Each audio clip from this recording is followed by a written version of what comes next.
தேர்தலில் தேசிய ஜனநாயக கூட்டணிக்கும் தமிழ்நாட்டிற்கும் இடையேதான் போட்டி என சூளுரைத்த முதலமைச்சர் மு.க. ஸ்டாலின் எத்தனை கெட்டப்பில் வந்தாலும் பாஜகவுக்கு கெட் அவுட் தான் என்றார்.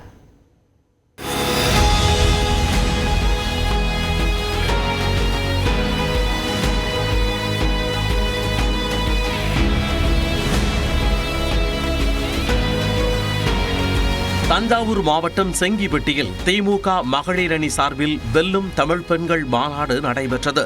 விழாவில் கலந்து கொள்ள வந்த முதலமைச்சர் மு.க. ஸ்டாலினுக்கு திமுக மகளிர் அணி சார்பில் உற்சாக வரவேற்பு அளிக்கப்பட்டது.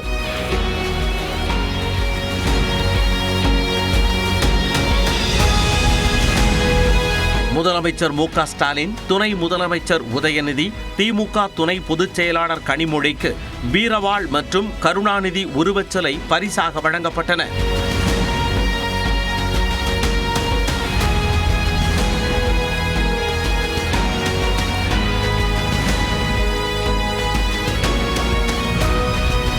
தொடர்ந்து மாநாட்டில் பேசிய முதலமைச்சர் மு.க. ஸ்டாலின் எதிர்வரும் சட்டமன்ற தேர்தலில் யார் யாருக்கிடையே போட்டி என்பது குறித்து கூறினார். பாஜக அரசுனே சொல்லிட்டு வந்தா உங்களை எங்களுடைய எல்லைக்குள்ளேயே அனுமதிக்க மாட்டோம். நடக்க போற தேர்தல் என்டிஏ வெர்சஸ் மதசார்பற்ற முற்போக்கு கூட்டணி கிடையாது. என்டிஏ வெர்சஸ் தமிழ்நாடு, மறந்துடாதீங்க. தோற்றுப்போன கூட்டணியை புதுப்பித்துவிட்டு பாஜக பில்டப் செய்வதாக கூறிய முதலமைச்சர் எத்தனை கெட்டப்பில் வந்தாலும் கெட் அவுட் தான் என்றார். ஏதோ புதுசா கூட்டணியை உருவாக்கிட்ட மாதிரி அவரும் தோல் உயர்த்தி இருக்கிறார். நல்லா கவனிங்க, தோற்ற கூட்டணியை புதுப்பிச்சுட்டு அதுக்கு பில்டப் கொடுத்திருக்கிறாங்க. பாஜக அதிமுக கூட்டணி கட்டாயத்தால் உருவாகி இருக்கக்கூடிய கூட்டணி, மிரட்டலால் உருட்டலால் உருவான பிளாக்மெயில் கூட்டணி, திரும்பவும் தங்களுடைய கண்ணசைக்கு ஏற்ப தலையாட்டுகிற எடுபடிகளை வச்சுக்கிட்டு டெல்லியிலிருந்து தமிழ்நாட்டை ஆளலாம்னு பாஜக நினைக்குது. உங்களுக்கு தக்க பதிலடைய தமிழ்நாடு தரும். ஓட்டடப்பா என்ஜின் ஏன் மணிப்பூர் மக்களை காப்பாற்றவில்லை எனவும் முதலமைச்சர் கேள்வி எழுப்பினார். பழைய கண்டென்ட்டையே பேசிட்டு நமக்கு புது கண்டென்ட்டை கொடுத்துட்டு போயிருக்கிறார். தமிழ்நாட்டில் பெண்களுக்கு பாதுகாப்பு இல்லை என்ற ஒரு அபாண்டமான பொய்ய சொல்லிட்டு போயிருக்கிறார். பாஜகவினரால் பெண்கள் படும் தொல்லைகள்னு எல்லாத்தையும் தெரிஞ்சுக்கிட்டு தமிழ்நாட்டு மேல அவதூறு பரப்ப பிளைட்ல வந்துட்டு போயிருக்காரு. இந்திய மாநிலங்களிலேயே பெண்களுக்கு பாதுகாப்பான மாநிலம் எங்க தமிழ்நாடு தான். ஓட்டுன டப்பா இன்ஜின் மணிப்பூர் மக்களை ஏன் காப்பாத்தல? முன்னதாக மாநாட்டில் பேசிய கனிமொழி எம்பி பிரதமர் மோடி கூறும் டபுள் என்ஜின் காலாவதியான என்ஜின் என விமர்சித்தார். வரும் பொழுதெல்லாம் டபுள் என்ஜின் அதுதான் இந்த நாட்டுக்கு நல்ல என்ஜின்ங்கிறாங்க. எனக்கு தெரிஞ்ச அந்த என்ஜின் என்னைக்குமே வேலை செய்யாத என்ஜினா தான் இருக்கு, ரிப்பேர் மாடல் என்ஜினா தான் இருக்கு. அதனால நம்முடைய பிரதமர் எலெக்ஷன் சீசனுக்கான ஒரு டூரிஸ்ட் பிரைம் மினிஸ்டர் தான் நம்முடைய பிரதமர். மதுராந்தகத்தில் பிரதமர் நரேந்திர மோடியின் உரையை குறிப்பிட்டு பேசிய கனிமொழி கட்சியின் பெயரையே நிராகரிக்கும் இடத்தில் அதிமுக இருப்பதாக விமர்சித்தார். ஆளுநரின் தேநீர் விருந்தில் தேமுதிக பொருளாளர் சுதீஷும் தமிழ்நாடு பாஜக தலைவர் நயினார் நாகேந்திரனும் 10 நிமிடங்கள் தனியாக பேசிக்கொண்ட நிலையில் தேசிய ஜனநாயக கூட்டணியில் தேமுதிக இணையுமா என்ற கேள்வி எழுந்துள்ளது.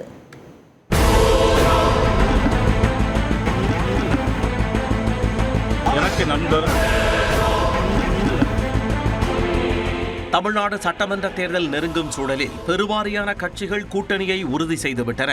ஆனால் பாமகவின் ராமதாஸ் தரப்பு, தேமுதிக, முன்னாள் முதலமைச்சர் OPS உள்ளிட்டோர் கூட்டணி நிலைப்பாட்டை அறிவிக்காமல் மௌனம் சாதித்து வருகின்றனர். இந்நிலையில் சென்னை மக்கள் மாளிகையில் நடைபெற்ற தேநீர் விருந்தில் அதிமுக மாநிலங்களவை உறுப்பினர் தனபாலை சந்தித்து பேசிய தேமுதிக பொருளாளர் சுதீஷ் அவரிடம் செல்போனை வாங்கி தனியாக பேசினார். இதைத் தொடர்ந்து சுதீஷை தனியாக சந்தித்த தமிழ்நாடு பாஜக தலைவர் நயினார் நாகேந்திரன் அவரின் தோள் மீது கை போட்டபடி பேசினார். ஏறத்தாழ 10 நிமிடங்கள் இருவரும் பேசிக் கொண்டிருந்த நிலையில் பாஜக மாநில துணைத் தலைவர் ஜெயப்பிரகாஷ், பாஜக தமிழக பொறுப்பாளர் அரவிந்த் மேனனும் உடன் இருந்தனர். இந்த சந்திப்பை தொடர்ந்து வெளியே வந்த சுதீஷ் செய்தியாளர்கள் எழுப்பிய கேள்விகளுக்கு பதிலளிக்காமல் சென்றார். ரொம்ப நேரம் பேசிட்டு இருந்தீங்க. அதாங்க கூட்டணி தொடர்பாக எதுவும் பேசப்பட்டுச்சா இல்லை எதுவும் முடிவு எடுக்க தனியாக பேச்சுவார்த்தைலாம் நடைபெற்றுச்சு சார்.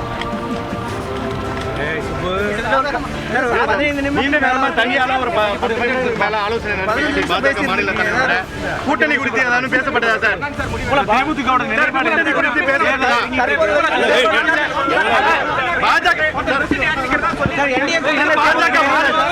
அதே நேரம் சுதீஷிடம் பேசியது குறித்து நயினார் நாகேந்திரன் விளக்கமளித்தார். எனக்கு நண்பர் சுதீஷ் அவர்கள், நாங்கள் தற்சயமாக சமைத்தோம். ஏற்கனவே எங்களுடைய மாநிலத்தின் ஜெயபிரகாஷ் அவர்களுடைய கல்லூரி நண்பர் அவர்கள். அதனுடைய அடிப்படையில் நாங்கள் பேசிக்கொண்டோமே தவிர இதில் நாங்கள் எதிலும் அரசியல் பேசவே இல்லை. முன்னதாக விருதுநகரில் செய்தியாளர்களை சந்தித்த தேமுதிக பொதுச் செயலாளர் பிரேமலதா கூட்டணி குறித்து பிப்ரவரியில் அறிவிப்பதாக தெரிவித்தார். மார்ச்ல தான் எலெக்ஷன் டேட் டிக்ளேர் பண்ண போறாங்க. ஸோ நம்மளுக்கு இன்னும் பிப்ரவரி மாசம் முழுசு டைம் இருக்குங்க. அதனால நாங்க பிப்ரவரி மிடில் நம்ம அந்த டிசிஷன் எடுத்து அறிவிப்போம். அதே சமயம் நெல்லையில் செய்தியாளர்களை சந்தித்த நயினார் நாகேந்திரன் தேசிய ஜனநாயக கூட்டணியில் தேமுதிக ராமதாஸ் தரப்பு இணைவது குறித்து ஒரு வாரத்தில் தெரியவரும் என கூறியிருந்தது குறிப்பிடத்தக்கது. இந்தியா பாகிஸ்தான் எல்லைப் பகுதியான அட்டாரி வாகா எல்லையில் தேசிய கொடி இறக்கும் நிகழ்ச்சி விமரிசையாக நடைபெற்றது.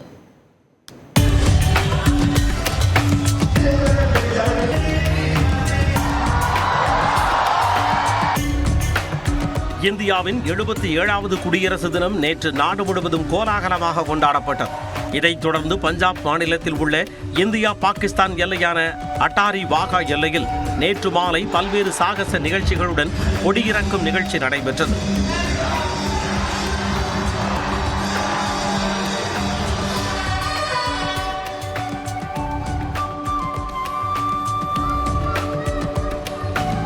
இருசக்கர வாகனங்களில் அசத்திய சாகசம் செய்த வீரர்களின் கரங்களில் தேசிய கொடியும் ராணுவ கொடிகளும் பட்டொளி வீசி பறந்தன.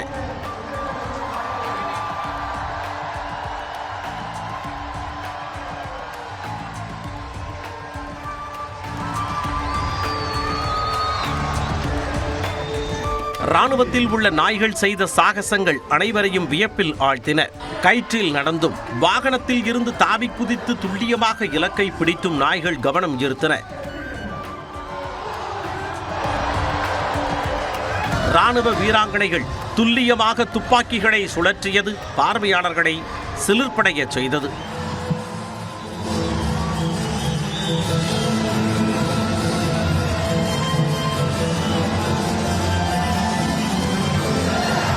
பாரம்பரிய கலைகளில் சளைத்தவர்கள் அல்ல என்பதையும் ராணுவ வீரர்கள் பறைசாற்றினர்.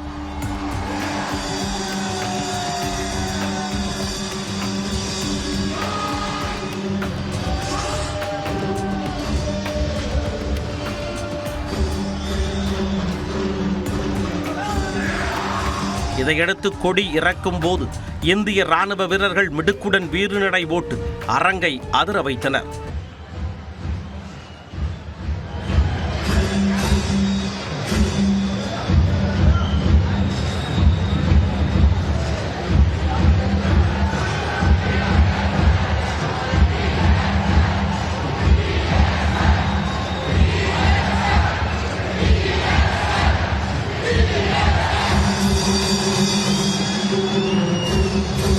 தேசபக்தி முழக்கங்களுடன் கரவொலி எழுப்பி கொடியிறக்கும் நிகழ்வை பொதுமக்கள் உணர்ச்சி பொங்க கண்டுகளித்தனர்.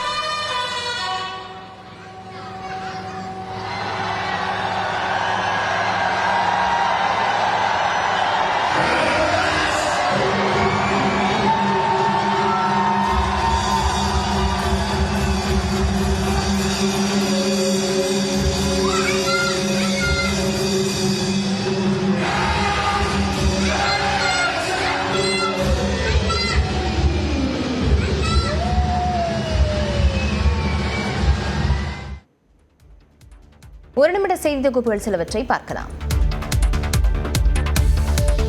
தமிழ்நாட்டில் படிப்படியாக வெப்பநிலை அதிகரிக்கும் என்று தெரிவித்துள்ள வானிலை ஆய்வு மையம் தென் மாவட்டங்களில் இன்று மழைக்கு வாய்ப்புள்ளதாக கணித்துள்ளது.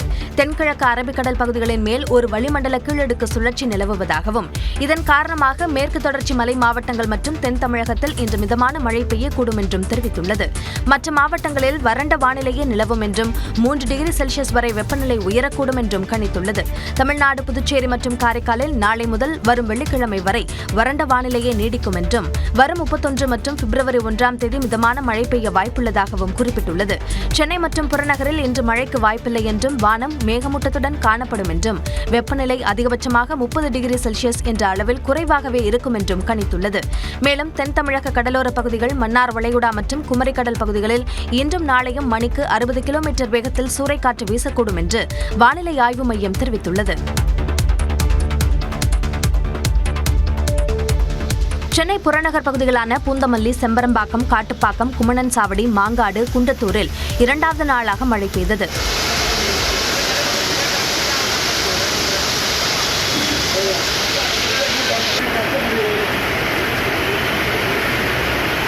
இதேபோன்று திருவள்ளூர் மாவட்டத்தில் திருவாலங்காடு, கடம்பத்தூர், காக்கலூர், வேப்பம்பட்டு, தண்டலம், பெரியபாளையம் உள்ளிட்ட இடங்களில் மழை கொட்டி தீர்த்தது.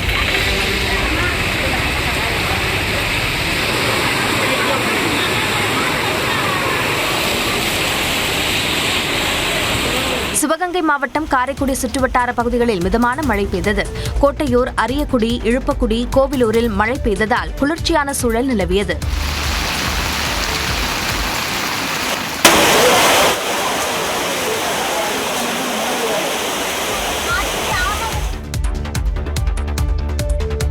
ஒரு கிராம் ஆபரண தங்கத்தின் விலை 1,20,000 ரூபாயை கடந்துள்ளது. அண்மை காலமாக தங்கம் விலை தொடர்ந்து உயர்ந்து வருகிறது.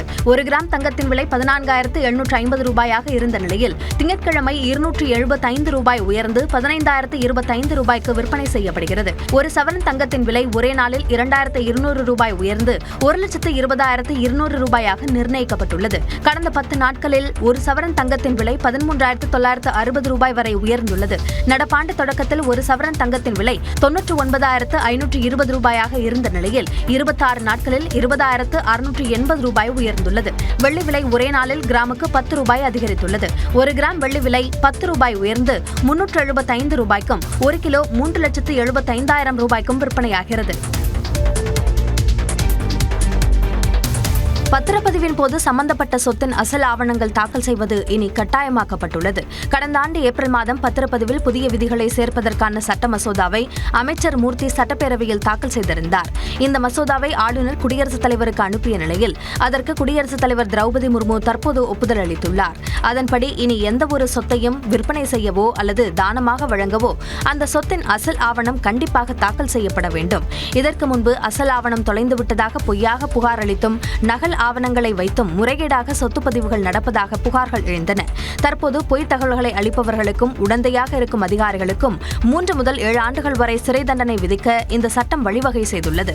அதே நேரம் அரசு அல்லது உள்ளாட்சி அமைப்புகள் நிலங்களை மாற்றும் போது இதற்கு விதிவிலக்கு அளிக்கப்பட்டுள்ளது. மேலும் நீதிமன்றத்தின் மூலம் சொத்து விற்பனை, குடும்பத்திற்குள் நடக்கும் பாக பிரிவினையின் போது ஒருவரிடம் மட்டும் அசல் இருந்தால் போதுமானது.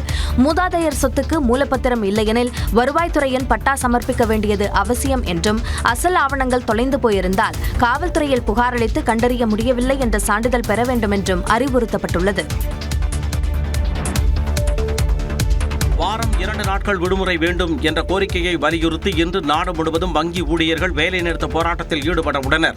நாடு முழுவதும் பொதுத்துறை, தனியார், கூட்டுறவு உள்ளிட்ட வங்கிகள் செயல்பட்டு வருகின்றன. இதில் லட்சக்கணக்கான ஊழியர்கள் பணியாற்றி வருகின்றனர். இவர்களுக்கு ஞாயிற்றுக்கிழமைகளை தவிர மாதந்தோறும் 2வது மற்றும் 4வது சனிக்கிழமைகளில் விடுமுறை அளிக்கப்படுகிறது. இந்த நிலையில் வாரம் 5 நாட்கள் மட்டுமே வேலை என்ற நடைமுறையை அமல்படுத்த வேண்டுமெனவும் அனைத்து சனிக்கிழமைகளிலும் விடுமுறை அளிக்க வேண்டுமெனவும் கோரிக்கை விடுத்துள்ளனர். இது தொடர்பாக வங்கி ஊழியர்கள் சம்மேளனத்துடன் மத்திய அரசு நடத்திய பேச்சுவார்த்தை தோல்வியடைந்தது. இதனால் திட்டமிட்டபடி இன்று நாடு முழுவதும் வங்கி ஊழியர்கள் சங்கங்கள் வேலைநிறுத்த போராட்டம் நடத்த உள்ளன. ஏற்கனவே சனி, ஞாயிறு விடுமுறை மற்றும் குடியரசு தின விடுமுறை அளிக்கப்பட்ட நிலையில் தற்பொழுது தொடர்ந்து 4வது நாளாக இன்று வங்கி சேவை பாதிக்கும் சூழல் எழுந்துள்ளது. இதனிடையே வங்கி ஊழியர்கள் போராட்டம் காரணமாக வாடிக்கையாளர்களுக்கு சேவை குறைபாடு ஏற்படக்கூடாது என டெல்லியில் நடைபெற்ற நிதித்துறை செயலர் தலைமையிலான அவசர ஆலோசனைக் கூட்டத்தில் வங்கிகளுக்கு அறிவுறுத்தப்பட்டுள்ளது. விஜயின் ஜனநாயகன் பட சென்சார் வழக்கில் சென்னை உயர்நீதிமன்றம் இன்று தீர்ப்பளிக்கிறது. பொங்கல் வெளியீடாக திரைக்கு வரவிருந்த ஜனநாயகன் படத்தை பார்த்து தணிக்கை வாரியம் சென்சார் வழங்க மறுத்து மறு ஆய்வு செய்ய பரிந்துரை அளித்தது. இதை எதிர்த்து அந்த படத்தை தயாரித்துள்ள KVN நிறுவனம் சென்னை உயர்நீதிமன்றத்தில் வழக்கு தொடுத்தது. இந்த வழக்கை விசாரித்த தனி நீதிபதி PT ஆஷா உடனடியாக சென்சார் வழங்க உத்தரவிட்டு மறு ஆய்வு பரிந்துரையை ரத்து செய்தார். தனி நீதிபதியின் உத்தரவை எதிர்த்து உடனடியாக மேல்முறையீடு செய்த தணிக்கை வாரியம் தனி நீதிபதியின் உத்தரவுக்கு இடைக்கால தடையை பெற்றது. இந்த நிலையில் கடந்த 20ஆம் தேதி தலைமை நீதிபதி அமர்வில் மீண்டும் காரசார விவாதம் நடைபெற்றது. திரைப்படத்திற்கு தயாரிப்பாளர்கள் சான்று பெறும் முன்பு வெளியீட்டு தேதியை எப்படி அறிவிக்க முடியும் என்று நீதிமன்றம் கேள்வி எழுப்பியது. மேலும் ஒரே நாளில் அனைத்து நீதிமன்ற நடைமுறைகளையும் முடித்து உத்தரவு பெற வேண்டும் என்பதை ஏற்க முடியாது என்றும் தெரிவித்திருந்தது. இந்த வழக்கில் தேதி குறிப்பிடாமல் தீர்ப்பு ஒத்திவைக்கப்பட்ட நிலையில் சென்னை உயர்நீதிமன்றம் இன்று காலை முதல் வழக்காக தீர்ப்பு வழங்குகிறது.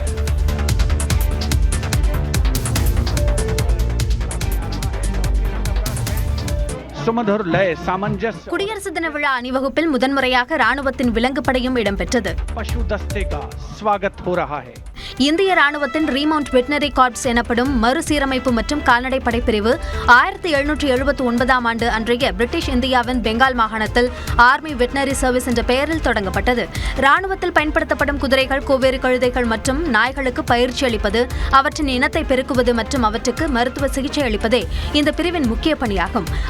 1920இல் இந்தியன் ஆர்மி வெட்டினரி கார்ப்ஸ் என இது பெயர் மாற்றம் செய்யப்பட்டது. 2ஆம் உலகப் போரின் போது மியான்மர் போன்ற அடர்ந்த காடுகள் நிறைந்த பகுதிகளில் இயந்திரங்கள் செல்ல முடியாத இடங்களுக்கு ராணுவ தளவாடங்களை சுமந்து செல்ல குதிரைகள் மற்றும் கோவேறு கழுதைகள் அதிக அளவில் பயன்படுத்தப்பட்டன.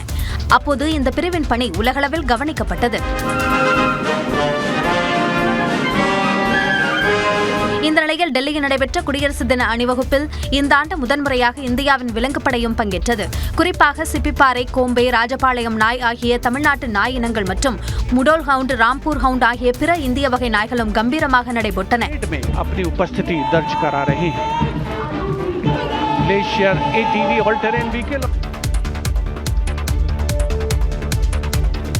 டெல்லி குடியரசு தின விழாவில் தமிழ்நாடு அரசின் அலங்கார ஊர்தியும் இடம்பெற்றது. வளமையின் மந்திரம் சுயசார்பு இந்தியா என்ற கருப்பொருளில் அலங்கார ஊர்தி கடமை பாதையில் வலம் வந்தது.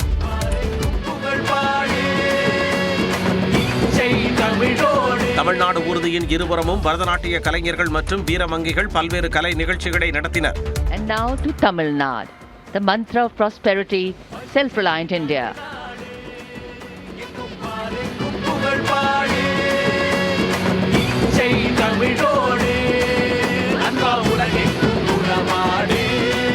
அலங்கார ஊர்தியின் முன்பகுதியில் ஜல்லிக்கட்டு காளையை அடக்கும் வீரர் இடம்பெற்றிருந்த நிலையில் மையப்பகுதியில் மின்வாகன உற்பத்தியில் இந்தியாவிலேயே தமிழ்நாடு முன்னணியில் உள்ளதை குறிக்கும் காட்சிகளும் இடம்பெற்றிருந்தன. பின்பகுதியில் நிலையான வளர்ச்சி மற்றும் பசுமை தொழில்நுட்பத்தை விளக்கும் காட்சிகளும் இடம்பெற்றிருந்தன. தொடர்ந்து கேரளா, மகாராஷ்டிரா, குஜராத் உள்ளிட்ட பல்வேறு மாநிலங்கள் மற்றும் மத்திய அரசு துறைகளின் சார்பில் அலங்கார ஊர்திகள் அணிவகுப்பு நடைபெற்றன.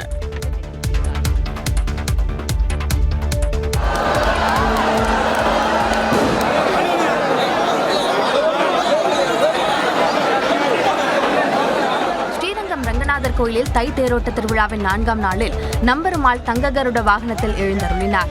இந்த கோயிலின் தை தேரோட்ட திருவிழா கடந்த வெள்ளிக்கிழமையன்று கொடியேற்றத்துடன் தொடங்கியது. நாள்தோறும் நம்பெருமாள் பல்வேறு வாகனங்களில் புறப்பட்டு வீதியுலா வரும் நிகழ்ச்சி நடைபெறுவது வழக்கம். அந்த வகையில் 4வது நாளில் நம்பெருமாள் ஆஸ்தான மண்டபத்தில் எழுந்தருளி பக்தர்களுக்கு அருள் பாலித்தார். அதனைத் தொடர்ந்து ரங்கவிலாச மண்டபத்தில் காட்சியளித்தார். 4 உத்தர வீதிகளிலும் கோயில் யானைகள், குதிரைகள் வலம் வந்தன. திரளான பக்தர்கள் கலந்து கொண்டு சாமி தரிசனம் செய்தனர்.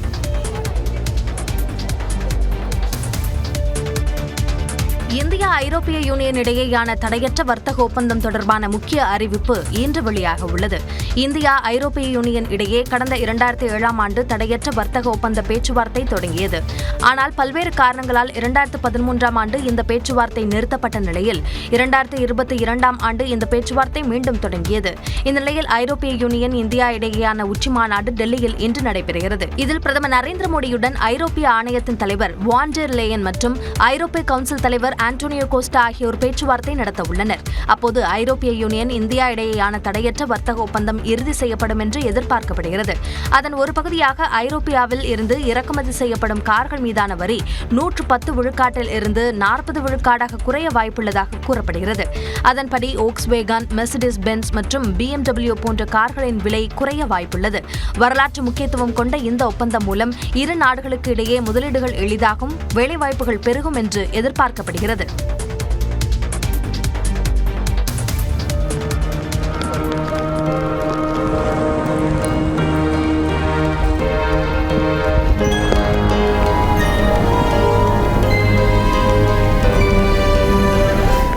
ஜப்பான் நாட்டின் வடக்கு பகுதியை பனிப்பொழிவு முற்றிலுமாக முடக்கிய காட்சிகளிடையவை.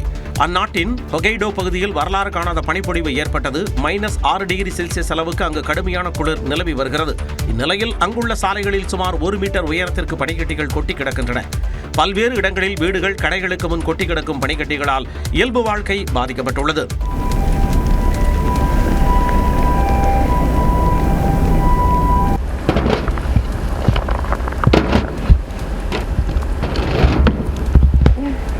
பனிப்பொழிவு காரணமாக அங்கு 100க்கும் மேற்பட்ட ரயில்கள் ரத்து செய்யப்பட்டன.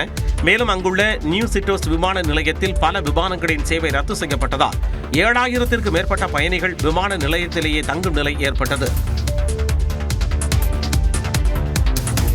மகளிர் பிரீமியர் லீக் கிரிக்கெட் தொடரில் பெங்களூரு அணிக்கு எதிரான ஆட்டத்தில் மும்பை இந்தியன்ஸ் 15 ரன்கள் வித்தியாசத்தில் வெற்றி பெற்றது. குஜராத் மாநிலம் வதோதரா மைதானத்தில் நடைபெற்ற 16வது லீக் ஆட்டத்தில் Mumbai Indians, Royal Challengers Bengaluru அணிகள் மோதின. டாஸ் வென்ற RCB பந்துவீச்சை தேர்வு செய்த நிலையில் மும்பை இந்தியன்ஸ் அணியின் ஹெய்லே மேத்யூஸ், சஜீவன் சஜனா ஆகியோர் தொடக்க வீரர்களாக களமிறங்கினர். சஜனா 7 ரன்களில் ஆட்டமிழந்த நிலையில் மேத்யூஸுடன் நாட் ஸ்கைவர் ஜோடி சேர்ந்து அபாரமான ஆட்டத்தை வெளிப்படுத்தினர். மேத்யூஸ் 39 பந்துகளில் 56 ரன்கள் எடுத்து ஆட்டமிழந்ததை அடுத்து மறுமுனையில் நாட் ஸ்கைவர் 57 பந்துகளில் ஒரு சிக்ஸர், 17 பவுண்டரிகளுடன் சதம் விளாசினார். இதன் மூலம் பெண்களுக்கான பிரீமியர் லீகில் சதம் விளாசிய முதல் வீராங்கனை என்ற உலக சாதனையை படைத்தார். மும்பை இந்தியன்ஸ் 20 ஓவரில் 4 விக்கெட்டுகள் இழப்பிற்கு 199 ரன்கள் குவித்த நிலையில் 200 என்ற இலக்குடன் RCB களம் இறங்கியது. ஸ்மிருதி மந்தனா 18 ரன்களில் ஆட்டமிழக்க, ரிச்சா கோஷ் 50 பந்துகளில் 90 ரன்கள் விளாசி ஆட்டமிழக்காமல் இருந்தார். இருப்பினும் 20 ஓவர்களின் முடிவில் 184 ரன்கள் மட்டுமே சேர்த்த RCB தோல்வியை தழுவியது. பூத் கமிட்டி போடக்கூட ஆட்கள் இல்லாத காங்கிரஸ் ஆட்சியில் பங்கு கேட்பதா என திமுக நிர்வாகி கோ. தளபதி விமர்சித்த நிலையில் அவருக்கு காங்கிரஸ் தலைவர்கள் எதிர்வினையாற்றியிருப்பது கூட்டணிக்குள் மீண்டும் புகைச்சலை கிளப்பியுள்ளது. மாணிக்கத்தாவர் இருக்கார், ஜோதிமணி அவங்க MP ஆயிட்டாங்க. அடுத்த இவங்களுக்கு சீட்டே கொடுக்க கூடாது. நாங்க ஒன்றும் அடிமை கூட்டணி கிடையாதுல்ல. 3000 ஓட்டு 4000 ஓட்டு மட்டும்தான் இருக்கு, ஆள் கிடையாது. வார்டுல பூத்து கமிட்டி போறதுக்கு ஆள் இல்லாத கட்சி. தமிழ்நாட்டில் சட்டப்பேரவை தேர்தல் நெருங்கி வரும் சூழலில் ஆட்சியில் பங்கு என்ற குரல் திமுக கூட்டணிக்குள் சலசலப்பை ஏற்படுத்தியது.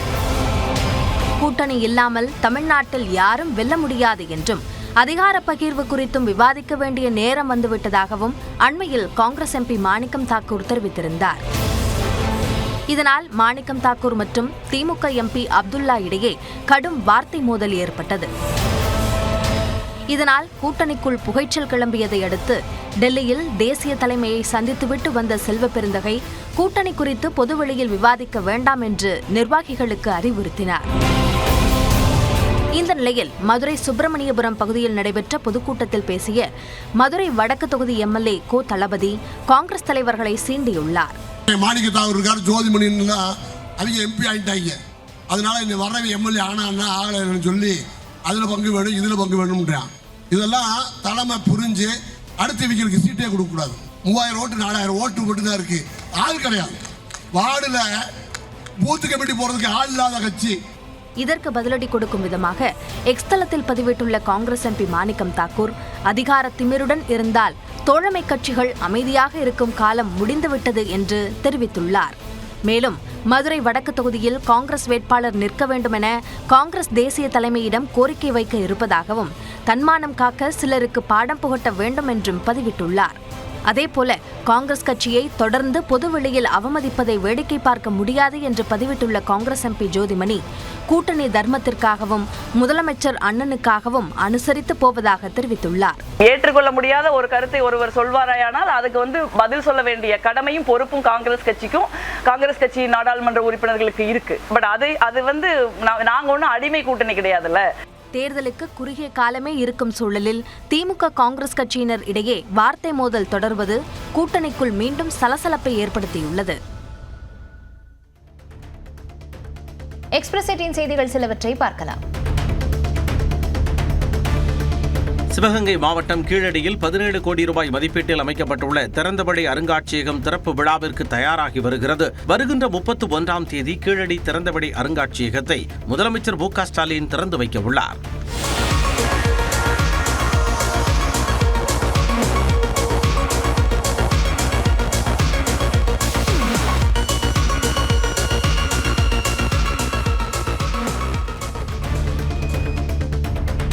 கடலூர் மாவட்டம் புவனகிரி அருகே வீட்டில் இருந்த சிலிண்டரில் ஏற்பட்ட கசிவால் தீ விபத்து ஏற்பட்டது. கீரப்பாளையத்தில் உள்ள கஸ்தூரி என்பவரின் வீட்டில் இருந்த சமையல் எரிவாயு சிலிண்டரில் கசிவு ஏற்பட்டுள்ளது. இதனை அறியாத கஸ்தூரி டீ போடுவதற்காக அடுப்பை ஆன் செய்த போது தீப்பிடித்து எரிந்தது. தகவல் அறிந்து வந்த தீயணைப்பு வீரர்கள் தீயை அணைத்ததுடன் சிலிண்டரை வெளியே கொண்டு வந்து எரிவாயுவை பாதுகாப்பாக வெளியேற்றினர். பொள்ளாச்சி அருகே ஆனைமலை பகுதியில் பரதநாட்டிய உலக சாதனை நிகழ்வு நடைபெற்றது. 51 மாணவ மாணவிகள் பானை மீது நின்றபடி 30 நிமிடங்கள் பரதநாட்டியம் ஆடி குளோபல் உலக சாதனை புத்தகத்தில் இடம் பிடித்தனர்.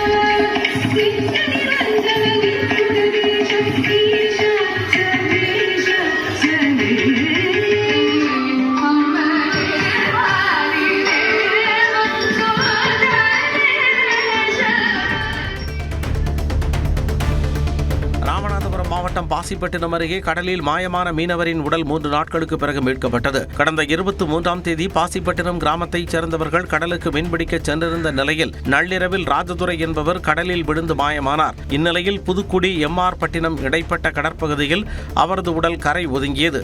மனைவி 5 மாத கர்ப்பமாக இருக்கும் நிலையில் கணவர் உயிரிழந்தது அந்த கிராமத்தினரை சோகமடைய செய்துள்ளது. நீலகிரி மாவட்டம் முதுமலை புலிகள் காப்பகத்தில் வனத்துறை சார்பில் பழங்கால நாணயங்கள், பணத்தாள்கள் மற்றும் தபால் தலை கண்காட்சி நடைபெற்றது. வரலாற்றில் நாணயம், பணத்தாள் மாற்றங்களைக் கண்டு சுற்றுலா பயணிகள் வியந்தனர்.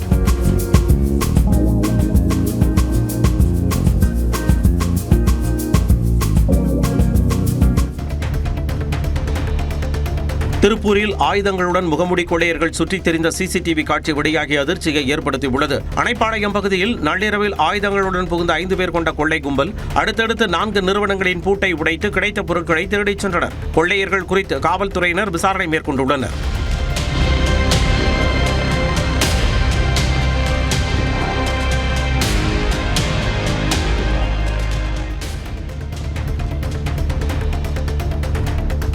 உயர்நீதிமன்ற மதுரை கிளை வளாகத்தில் நடைபெற்ற குடியரசு தின விழாவில் நிர்வாக நீதிபதி ஜெயச்சந்திரன் தேசிய கொடியை ஏற்றி வைத்து மரியாதை செலுத்தினார்.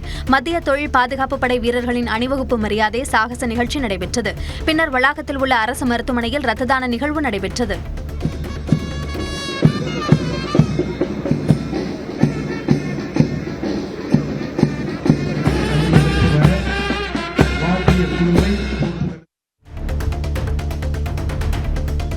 கோவை மாவட்டம் வட்டமலைப்பாளையம் பகுதியில் தனியார் செவிலியர் கல்லூரி மாணவிகள் சுமார் 50 பேர் உடல்நலம் பாதிக்கப்பட்டு மருத்துவமனையில் அனுமதிக்கப்பட்டதால் பரபரப்பு ஏற்பட்டது. விடுதியில் உணவருந்திய மாணவிகள் 10 பேருக்கு அடுத்தடுத்து உடல் உபாதை ஏற்பட்டதால் கல்லூரி வளாகத்தில் உள்ள மருத்துவமனையில் அனுமதித்து சிகிச்சை அளிக்கப்பட்டது. முன்னெச்சரிக்கையாக மற்ற மாணவிகளையும் மருத்துவமனைக்கு அழைத்துச் சென்று முதல் உதவி அளிக்கப்பட்டது. நாகை மாவட்டம் வேளாங்கண்ணியில் அமைந்துள்ள புனித செபஸ்தியார் ஆலயத்தின் 61வது ஆண்டு பெருவிழாவையொட்டி திருத்தேர் பவனி நடைபெற்றது. வேளாங்கண்ணி பேராலய அதிபர் இருதயராஜ் தலைமையில் நடைபெற்ற கூட்டு திருப்பலியை தொடர்ந்து தேர்பவனி நடைபெற்றது. மின் விளக்குகளால் அலங்கரிக்கப்பட்ட தேரில் வைக்கப்பட்டிருந்த செபஸ்தியார், மைக்கேல் சம்மனசு, புனித அந்தோனியார் ஆகியோரின் சொரூபங்களை கண்டு மக்கள் மகிழ்ச்சியடைந்தனர்.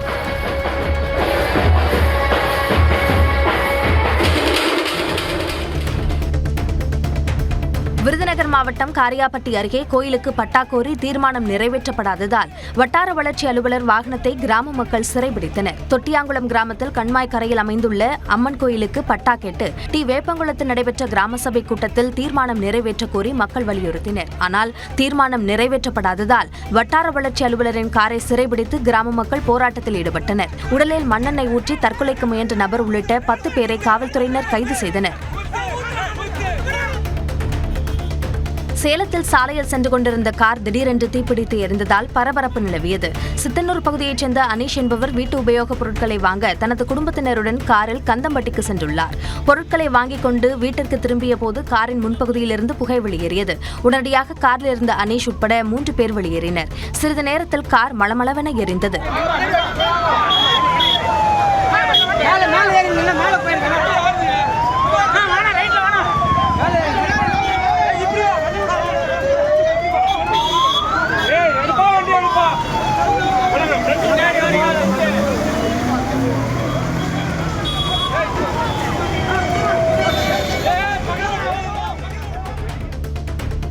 நெல்லை மாவட்டம் பாளையங்கோட்டை அருகே அடுத்தடுத்து 7 வீடுகளின் பூட்டை உடைத்து 1 லட்சம் ரூபாய் மதிப்புள்ள நகைகள் மற்றும் பொருட்கள் திருடப்பட்ட சம்பவம் அதிர்ச்சியை ஏற்படுத்தியுள்ளது. கிருபாநகரில் வசிக்கும் மனோரஞ்சிதம் என்பவர் வீட்டை பூட்டிவிட்டு வெளியே சென்றுள்ளார். இதேபோன்று இவரது வீட்டின் அருகே வசிப்பவர்களும் வெளியே சென்றுள்ளனர். இந்த நிலையில் அடுத்தடுத்து 7 வீடுகளில் அடையாளம் தெரியாத நபர்கள் திருட்டை அரங்கேற்றியுள்ளனர். புகாரின் பேரில் சிசிடிவி காட்சிகளை கைப்பற்றி காவல்துறையினர் விசாரணை நடத்தி வருகின்றனர்.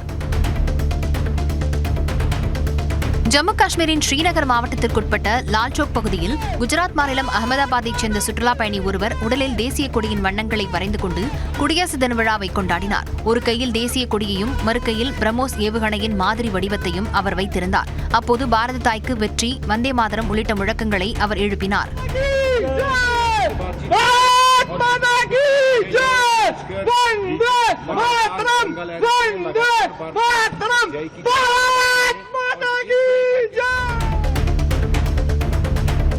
உத்தரப்பிரதேசத்தின் ஹத்ராஸ் மாவட்டத்தில் அதிவேகமாக சென்ற கார் ஒன்று கட்டுப்பாட்டை இழந்து மற்றொரு கார் மீது மோதி விபத்துக்குள்ளானதில் ஒருவர் உயிரிழந்தார். இந்த விபத்தில் 4 பேர் படுகாயமடைந்தனர். 2 கார்களும் கடுமையாக பாதிக்கப்பட்டுள்ளது.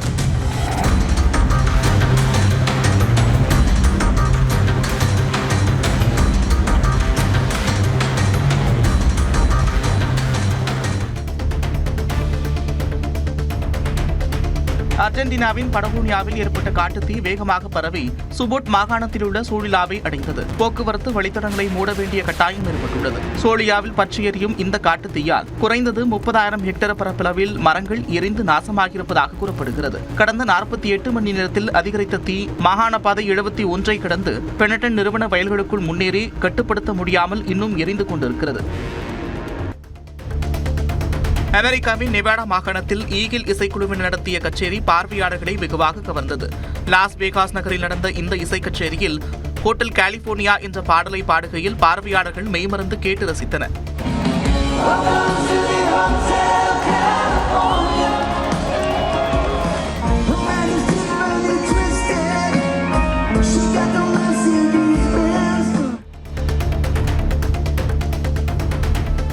நடிகர் சிரஞ்சீவி தனது மனசங்கரவர பிரசாத் காரு திரைப்படத்தின் இயக்குனர் அனில் ரவிபுடிக்கு புதிய ரேஞ்ச் ரோவர் காரை பரிசளித்தார். அனில் ரவிபுடி இயக்கத்தில் சிரஞ்சீவி நடிப்பில் சங்கராந்தி பண்டிகையை முன்னிட்டு திரையரங்குகளில் மனசங்கரவர பிரசாத் காரு வெளியானது. 200 கோடி ரூபாய் பட்ஜெட் கொண்ட இந்த படம் உலகளவில் 250 கோடி ரூபாய் வசூலை ஈட்டியதாக தகவல் வெளியாகியுள்ளது. இந்நிலையில் படத்திற்கு கிடைத்த வரவேற்பால் மகிழ்ச்சியடைந்துள்ள சிரஞ்சீவி படத்தின் இயக்குனர் அனில் ரவிபுடிக்கு ரேஞ்ச் ரோவர் காரை பரிசளித்துள்ளார். மெகா பகுமதி மகதானந்தம் மனோதைரியம் தனாதந்த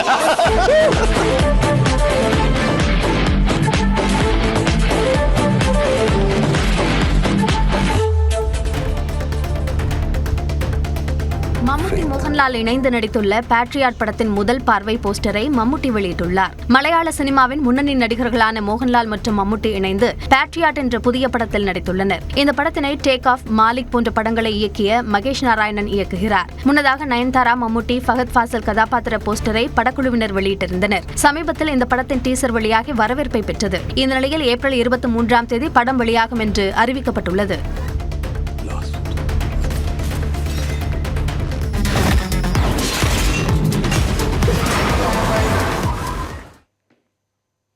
அமெரிக்காவை அச்சுறுத்தி வரும் பனி புயலால் சுமார் 18 கோடி மக்கள் பாதிக்கப்பட்டுள்ளனர்.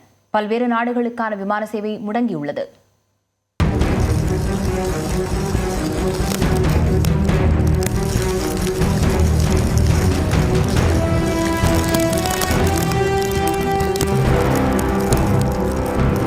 அமெரிக்காவில் முன் எப்பொழுதும் இல்லாத அளவாக தெற்கு ராக்கி மலைத்தொடர் தொடங்கி நியூ இங்கிலாந்து வரை கடும் பனிப்பொழிவு நிலவுகிறது.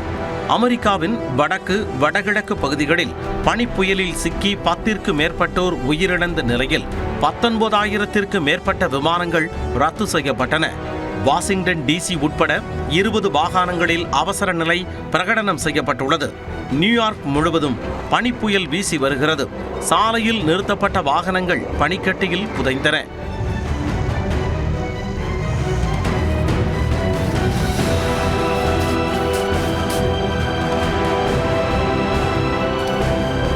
பனிப்புயல் தாக்கத்தால் நியூயார்க்கில் பள்ளிகளுக்கு விடுமுறை அறிவிக்கப்பட்டுள்ளது.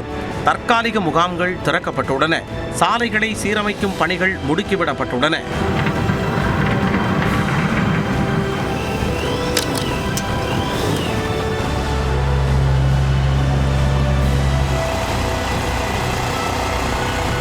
ஒக்லஹோமா மாகாணத்தின் பல பகுதிகள் வெண்பனியால் மூடப்பட்டுள்ளன.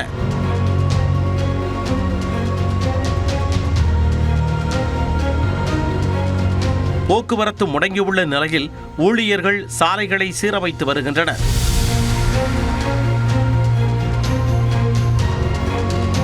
நியூஜெர்சி மாகாணத்தை பனிப்புயல் புரட்டி போட்ட நிலையில் மெல்ல இயல்பு நிலை திரும்பி வருகிறது. இதேபோல வடகிழக்கு மாகாணங்களில் பல்வேறு நகரங்களிலும் கடுமையான பாதிப்பு ஏற்பட்டுள்ளது.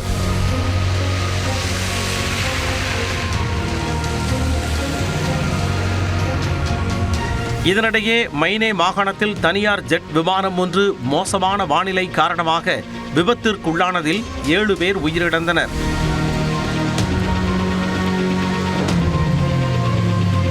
பனிப்புயல் தென்கிழக்கு கனடா நோக்கி நகர்ந்த நிலையில் டொரண்டோ நகரில் பொதுமக்களின் இயல்பு வாழ்க்கை முடங்கியது.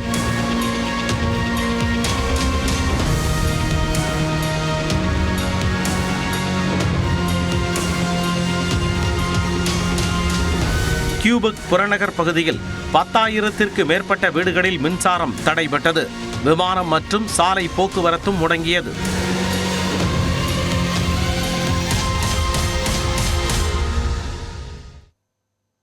எக்ஸ்பிரஸ் 18 செய்திகள் சிலவற்றை பார்க்கலாம். புதுக்கோட்டை மாவட்டம் திருவப்பூர் முத்துமாரியம்மன் கோயில் குடமுழுக்கு விழாவிற்கான சீர்வரிசை பொருட்களை இஸ்லாமியர்கள் வழங்கினர். இந்த கோயிலில் நாளை குடமுழுக்கு நடைபெற உள்ளது. இந்த நிலையில் அதே பகுதியில் உள்ள நவா பள்ளிவாசல் சார்பில் 51,000 ரூபாய் ரொக்கம் மற்றும் பழங்கள் உள்ளிட்டவை ஊர்வலமாக எடுத்துச் சென்று இஸ்லாமியர்கள் வழங்கினர். மத நல்லிணக்கத்திற்கு எடுத்துக்காட்டாக யாகசாலை நிகழ்விலும் கலந்து கொண்டனர். திண்டுக்கல் மாவட்டம் பழனி அருகே கனகம்பட்டி ஊராட்சியை பிரிக்கும் நடவடிக்கைக்கு கிராம சபை கூட்டத்தில் பொதுமக்கள் எதிர்ப்பு தெரிவித்தனர். இதையடுத்து கனகம்பட்டி ஊராட்சியில் இருந்து கோம்பைப்பட்டி கிராமத்தை பிரிப்பதற்கு எதிர்ப்பு தெரிவித்து தீர்மானம் நிறைவேற்றப்பட்டது. இதேபோல கொடைக்கானல் வில்பட்டி ஊராட்சியில் நடைபெற்ற கிராம சபை கூட்டத்தில் பங்கேற்க அதிகாரிகள் தாமதமாக வந்ததால் பொதுமக்கள் அதிருப்தியடைந்தனர். மேலும் பள்ளங்கி கிராமத்தில் பூத நாச்சியம்மன் கோவில் நிலம் ஆக்கிரமிப்பை அகற்றக் கோரி வாக்குவாதத்தில் ஈடுபட்டனர். உதகையில் நடைபெற்ற 77வது குடியரசு தின விழாவில் இருளர் தோடர் மாணவ மாணவிகளின் கலாச்சார நடனம் பார்வையாளர்களை வெகுவாக கவர்ந்தது. கோத்தகிரி அருகே உள்ள அவ்வூர் அரசு பள்ளியை சார்ந்த சிறுவர்கள் பறை இசைக்க உடலில் வளையங்களுடன் அரை மணி நேரம் நடனமாடி அசத்தினர்.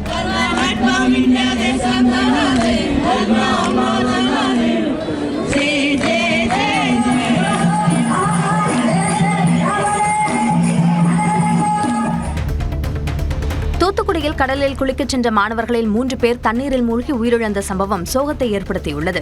தாளமுத்து நகர் அருகே வசித்த 7ஆம் வகுப்பு மாணவன் முகேந்திரன், அவரது நண்பர்களான நரேன், ஸ்ரீ கார்த்திக், திருமணி உள்ளிட்ட 9 பேர் வீட்டில் கபடி விளையாட செல்வதாக கூறி கடலுக்கு சென்றுள்ளனர். சிலுவைப்பட்டி அருகே உள்ள மொட்டை கோபுரம் கடலில் குளித்தபோது ஆழமான பகுதிக்கு சென்ற முகேந்திரன், நரேன், திருமணி ஆகியோர் நீரில் மூழ்கி உயிரிழந்தனர். கோவை மாவட்டம் பேரூர் அடுத்த குப்பனூரில் தோட்டத்தில் புகுந்த யானை வாழை மரங்களை சேதப்படுத்தியதால் விவசாயிகள் கவலையடைந்தனர். ஞாயிறன்று இரவு அருண் என்பவருக்கு சொந்தமான தோட்டத்தில் புகுந்த யானை அறுவடைக்கு தயாராக இருந்த 50க்கும் மேற்பட்ட வாழை மரங்களை சேதப்படுத்தியது. விளைநிலத்திற்குள் புகுந்து யானைகள் பயிர்களை சேதப்படுத்தி வருவது அதிகரித்துள்ளதாக விவசாயிகள் வேதனை தெரிவிக்கின்றனர். தைப்பூச திருநாளை முன்னிட்டு சிவகங்கை மாவட்டம் சிங்கம்புணரி வழியாக பழனிக்கு பக்தர்கள் பாத யாத்திரையாக செல்கின்றனர். ராமநாதபுரம், சிவகங்கை, புதுக்கோட்டை, பட்டுக்கோட்டை உள்ளிட்ட இடங்களில் சாலை சாலையாக பழனிக்கு சென்றனர். ஒரு நாளைக்கு 25 முதல் 40 கிலோமீட்டர் தூரம் வரை பக்தர்கள் திட்டமிட்டு நடந்து செல்கின்றனர். வழிநெடுகிலும் இளநீர், அன்னதானம், இனிப்புகள் உள்ளிட்டவற்றை பக்தர்களுக்கு பொதுமக்கள் வழங்குகின்றனர். திருவாரூர் மாவட்டம் திருத்துறைப்பூண்டியில் அரசு பேருந்தின் தானியங்கி கதவில் சிக்கி பள்ளி மாணவர் காயமடைந்தார். சித்தாயூமூர் கிராமத்தைச் சேர்ந்த 13 வயது மாணவர் குடியரசு தின விழாவை ஒட்டி பள்ளிக்கு சென்றுவிட்டு வீட்டிற்கு பேருந்தில் பயணித்தார். திருத்துறைப்பூண்டி பேருந்து நிலையத்தில் ஓட்டுநர் பேருந்து கதவை அடைத்த நிலையில் சட்டென்று இறங்க முயன்ற மாணவரின் வலதுகை கதவில் சிக்கியது. காயமடைந்த மாணவருக்கு திருத்துறைப்பூண்டி அரசு மருத்துவமனையில் சிகிச்சை அளிக்கப்பட்டது. வரலாற்று உண்மைகளை மக்கள் அறிந்துவிடக் கூடாது என்பதற்காக திரௌபதி 2 படத்திற்கு கடுமையான எதிர்ப்புகள் வருவதாக திரைப்பட இயக்குநர் மோகன்ஜி தெரிவித்துள்ளார். ஓசூரில் செய்தியாளர்களிடம் பேசிய அவர், சிறிய பட்ஜெட்டில் எடுக்கப்பட்ட வரலாற்று படத்திற்கு வரவேற்பு கிடைத்துள்ளதாக கூறினார். நிறைய அவதூறு பரப்புறவங்க பரப்பிட்டே தான் இருக்காங்க. அதை தாண்டி மக்கள் திரையரங்குக்கு வந்துட்டு தான் இருக்காங்க. இந்த தடவை கொஞ்சம் இது ஒரு பழைய வரலாறு 14th century வரலாறு சொல்றதால எங்க நிறைய உண்மைகள் தமிழ் மக்களுக்கு தெரிஞ்சிட போதுன்னு கொஞ்சம் எதிர்ப்பு அதிகமாக தான் சார் இருக்கு. திருவாரூர் மாவட்டம் முத்துப்பேட்டையில் இலவச வீடு கோரி விடுதலை சிறுத்தைகள் கட்சியினர் போராட்டத்தில் ஈடுபட்டனர். ஜாம்புவானோடை, தில்லை விளாகம் ஊராட்சிகளில் வாழும் மக்களை பேரிடர்களிலிருந்து பாதுகாத்திடும் வகையில் இலவச வீடு வழங்க கோரிக்கை விடுத்து வருகின்றனர். இந்நிலையில் வட்டாட்சியர் கிருஷ்ணகுமார் தலைமையிலான பேச்சுவார்த்தையில் உடன்பாடு ஏற்படாததால் விசிகாவினர் அலையாத்தி காடுகள் நிறைந்த ஜாம்புவானோடை, தில்லை விளாகம் ஊராட்சி கடலோர எல்லையில் குடியேறி போராட்டத்தில் ஈடுபட்டனர். பிரசித்தி பெற்ற மருதமலை முருகன் கோயிலில் தைப்பூச தேர் திருவிழா கொடியேற்றத்துடன் தொடங்கியது. இதனையொட்டி மூலவருக்கு சிறப்பு அபிஷேகம் மற்றும் ஆராதனை நடைபெற்றது. அரோகரா முழக்கத்துடன் கொடிமரத்தில் சேவல் கொடி ஏற்றப்பட்டது. விழாவின் உச்ச நிகழ்ச்சிகளான திருக்கல்யாண வைபவம் வரும் 31ஆம் தேதியும், தேரோட்டம் பிப்ரவரி 1ஆம் தேதியும் நடைபெற உள்ளது.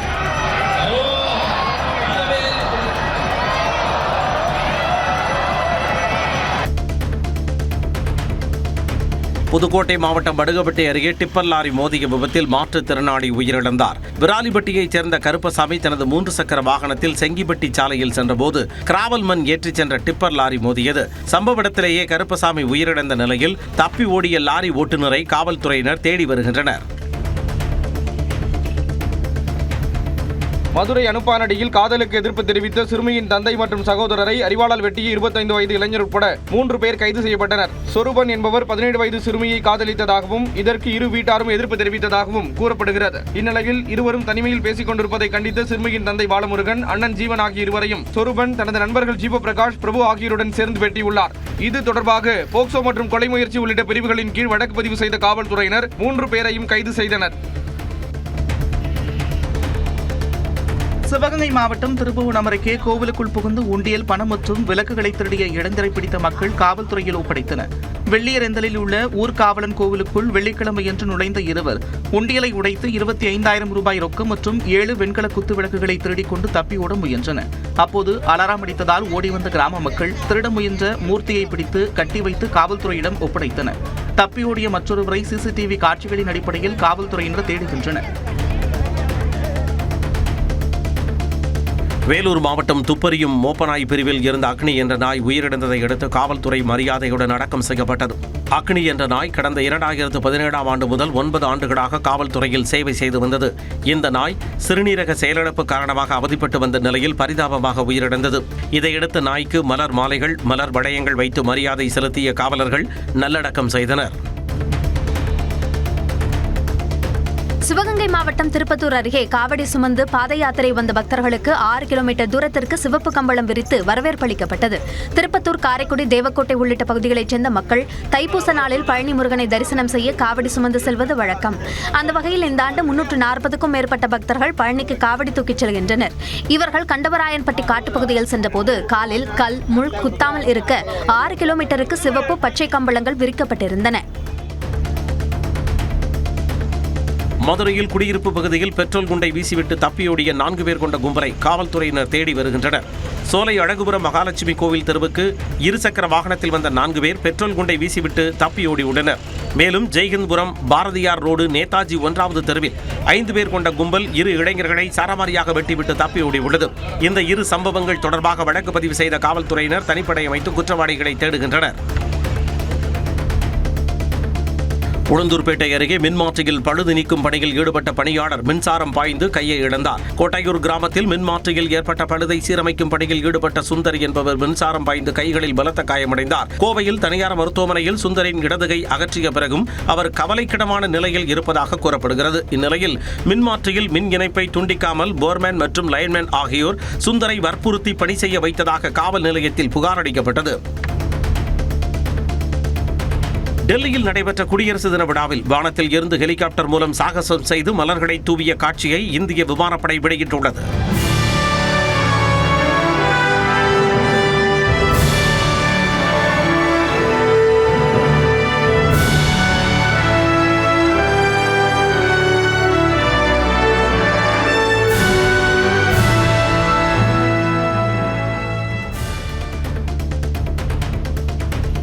குஜராத் மாநிலம் வதோதராவில் இளம் நீச்சல் வீரர்கள் மூவர்ண தேசிய கொடியை பிடித்தபடியே நீச்சல் அடித்தனர். குடியரசு தின விழாவை ஒட்டி நீச்சல் குளத்தில் தேசிய கொடியுடன் நீச்சல் அடித்து கொண்டாடி மகிழ்ந்தனர்.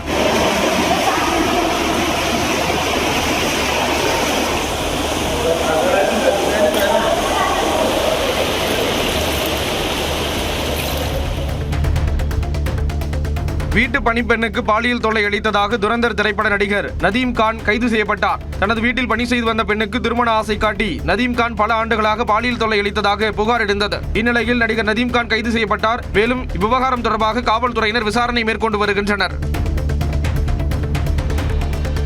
பிரேசிலின் சிறையில் அடைக்கப்பட்டிருக்கூடிய முன்னாள் அதிபர் ஜெயிர் போல்சனரோவுக்கு ஆதரவாக நடைபெற்ற கூட்டத்தில் மின்னல் தாக்கி 89 பேர் காயமடைந்தனர். பிரேசில் நாட்டின் தலைநகர் பிரேசிலியாவின் பிராகா டோ குரூசிரோவில் போல்சனரோவுக்கு மன்னிப்பு வழங்க வேண்டும் என்று கூறி ஆயிரக்கணக்கானோர் கூடினர். கொட்டு மழைக்கு நடுவே நடைபெற்ற இந்த கூட்டத்தில் திடீரென்று மின்னல் தாக்கியதில் 89 பேர் காயமடைந்தனர்.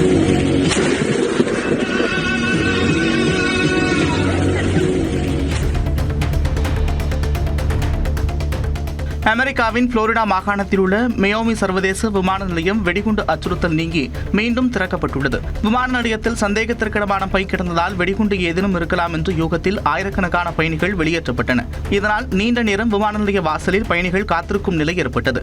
இதனையடுத்து வெடிகுண்டு நிபுணர்கள் வந்து சந்தேகத்திற்கிடமான பையை அகற்றியதைத் தொடர்ந்து விமான நிலையம் மீண்டும் திறக்கப்பட்டது. சீனாவில் வசந்த விழா நெருங்கி வருவதால் ஷாங்காய் நகரம் பல்வேறு வகையான விளக்கு, காகித வகை அலங்காரங்களால் ஜொலிக்கிறது. பொதுவாக சீன புத்தாண்டு வசந்த விழா என்ற பெயரில் ஜனவரி மாத பின்பகுதியில் தொடங்கி பிப்ரவரி மாதம் வரை நடைபெறும். 36 நாட்கள் நடைபெறும் இந்த கொண்டாட்டத்திற்காக ஷாங்காய் நகரில் குதிரை வடிவிலான விளக்குகள் மாலை நேரத்தில் ஒளிரும் வகையில் வடிவமைக்கப்பட்டுள்ளன. இதனை திறப்பு விழாவிற்கு முன்னரே சீன மக்கள் வந்திருந்து கண்டுகளித்து வருகின்றனர். மகாராஷ்டிரா மாநிலம் புனே அருகே உள்ள பிம்ப்ரி சிஞ்ச்வாட் மாநகராட்சியில் இந்தியாவின் மிக உயரமான கம்பங்களில் ஒன்றாக மூவண்ண தேசிய கொடியை நிறுவியுள்ளனர். பக்தி சக்தி சவுக் பூங்காவில் 107 மீட்டர் அளவில் 351 அடி உயரத்தில் இந்த கம்பம் நிறுவப்பட்டுள்ளது. இதன் பருந்து பார்வை காட்சிகள் வெளியாகியுள்ளது. ரஜினி கமல் ஆக்ஷன் கதையை விரும்பாததால் அவர்கள் இணையும் படத்தை இயக்க முடியாமல் போனதாக இயக்குனர் லோகேஷ் கனகராஜ் விளக்கமளித்துள்ளார். தமிழ் சினிமாவில் மாநகரம், கைதி என தொடர் வெற்றி படங்களின் மூலம் கவனம் ஈர்த்த லோகேஷ் கனகராஜ் அந்த வரவேற்பின் மூலம் விஜயை இயக்கும் வாய்ப்பையும் பெற்றார். விஜயை வைத்து மாஸ்டர், லியோ என 2 படங்களை இயக்கினார். அதேபோல் லோகேஷ் கமலஹாசன் கூட்டணியில் வெளியான விக்ரம் படம் அதிரி புதிரி ஹிட் அடித்தது. இந்நிலையில் ரஜினியை வைத்து லோகேஷ் இயக்கிய கூலி படம் எதிர்பார்த்த வெற்றியை பெறாத நிலையில் அவர் மீது சமூக வலைதளங்களில் பல்வேறு விமர்சனங்கள் எழுந்தன. இதனிடையே முன்னணி நட்சத்திரங்களான கமல்ஹாசனும் ரஜினியும் இணைந்து நடிக்கும் படத்தை லோகேஷ் கனகராஜ் இயக்குவதாகவும் பின்னர் அந்த வாய்ப்பு பறிபோனதாகவும் செய்தி பரவின. இந்நிலையில் சென்னையில் செய்தியாளர்களை சந்தித்த லோகேஷ் கனகராஜ் ரஜினி கமல் பட வாய்ப்பு பறிபோனது ஏன் என விளக்கம் அளித்தார். 2 பேருக்கும் தனித்தனியாக நரேஷன் போச்சு.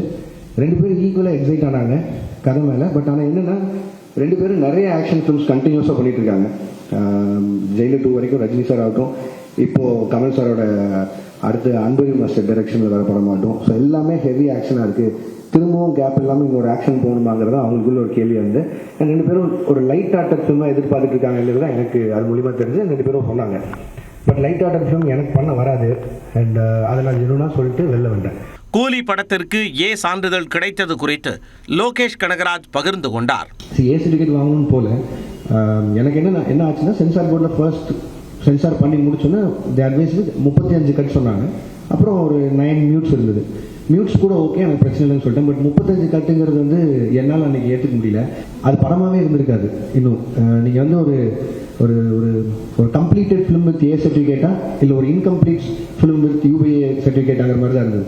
பட் ஆனால் அந்த சன் பிக்சர்ஸ் எனக்கு கொடுத்த ஃப்ரீடம், ரஜினி சார் எனக்கு கொடுத்த ஃப்ரீடம், ஒரு லோகேஷன் உங்கள் காலாக இருக்கட்டும், உங்களுக்கு என்ன தோணுதோ பண்ணுங்க, நான் ஒரு கம்ப்ளீட் ஃபிலிமாக இருக்கணும்னு சொல்லி தான் ஏ சர்டிஃபிகேட் கொடுத்துட்டு. தனது திரைப்படங்கள் போதைப் பொருட்களுக்கு எதிரானவையே என லோகேஷ் விளக்கம் அளித்தார். நான் பண்ண எல்லா படங்களையுமே ட்ரக்கு வந்து இப்படி எடுத்துக்கிட்டா இந்த மாதிரி ஆயிடலாம், சந்தோஷமா இருக்கலாம் அப்படின்னு நான் சொல்லுன்னா எங்கேயுமே நான் சொல்ல சார். நான் கமர்ஷியல் படமே பண்ணாலும் அதில் நான் எனக்குன்னு ஒரு சொசைட்டி கன்சர்ன் இருக்குது சார். அதை மீறி நான் பண்ணதில்லை. எனக்கு கிடைச்ச ஹீரோஸ் மூலிமா எவ்வளோ தூரம் உறக்க அதை சொல்ல முடியுமோ அதை நான் சொல்லிட்டே தான் இருக்கேன். பட் ஆனால் நான் என்ன சொன்னாலும் நல்லதை கேட்கவே மாட்டோம், நான் கெட்டதை மட்டும்தான் பார்ப்போம்னு சொல்லிட்டு தான் நானும் என்ன சார் பண்ண முடியும். மேபி நான் பண்ணாமல் விட்டுறேன், அதனால பண்ணாமல் விட்டா சொசைட்டி மாறிடும்னா அது குட் தான், நான் அது பண்ண போகிறேன். ஜனநாயகன் படத்தில் சிறிய ரோலில் நடித்தது குறித்தும் லோகேஷ் பேசினார். ஹெச் வினோதனாவும் விஜயனாவும் ஒரு நாள் கூப்பிட்டாங்க. ஸோ அது கேமியா பண்ணேன். அது அவ்வளோதான் என்னால் சொல்ல முடியும். அதுக்கு மேலே அவங்க பேசிங்க. அல்லு அர்ஜுன் நடிக்கும் படத்திற்கு பிறகு கைதி 2 படத்தை இயக்க உள்ளதாக லோகேஷ் கனகராஜ் கூறினார்.